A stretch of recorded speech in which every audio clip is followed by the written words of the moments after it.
Getty Britons never shall be slaves. Let us not beat about the bush.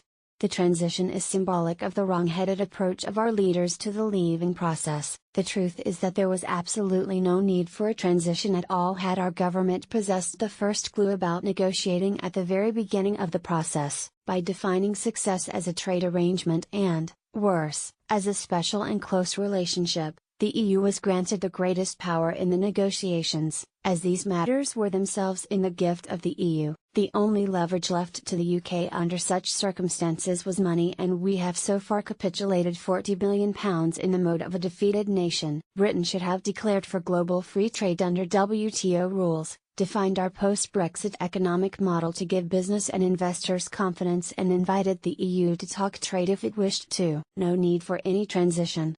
Instead, the government crumbled before the narrow vested interests of the multinationals in the CBI and equally self-interested, anti-democratic wreckers in the political establishment. Even having given away the leverage of leaving, the government could have and still can play a strong hand by declaring a post-Brexit economy favorable to business and by seeking a Canada-style deal, in conjunction with a global trade approach. Christopher Furlong/Getty, Dennis Shaw, Gisela Stewart, John Longworth, Michael Gove and Boris Johnson. A Canada deal would cover trade in at least 98% of goods and 92% of agriculture. There is an off-the-shelf framework, and the EU has said it would be amenable to such a deal. It could therefore be completed quickly, would require no additional funding, and would facilitate a shorter transition period, only a few weeks, while the deal was ratified by the EU member states. As this or version of it remains the most likely outcome, it would be better that the government adopt it now and provide certainty than have the negotiations rumble on to the next cliff edge. It would also substantively solve the Northern Ireland issue. What has happened instead is that Britain has agreed to be a rule-taking vassal state from March 2019 until the end of 2020.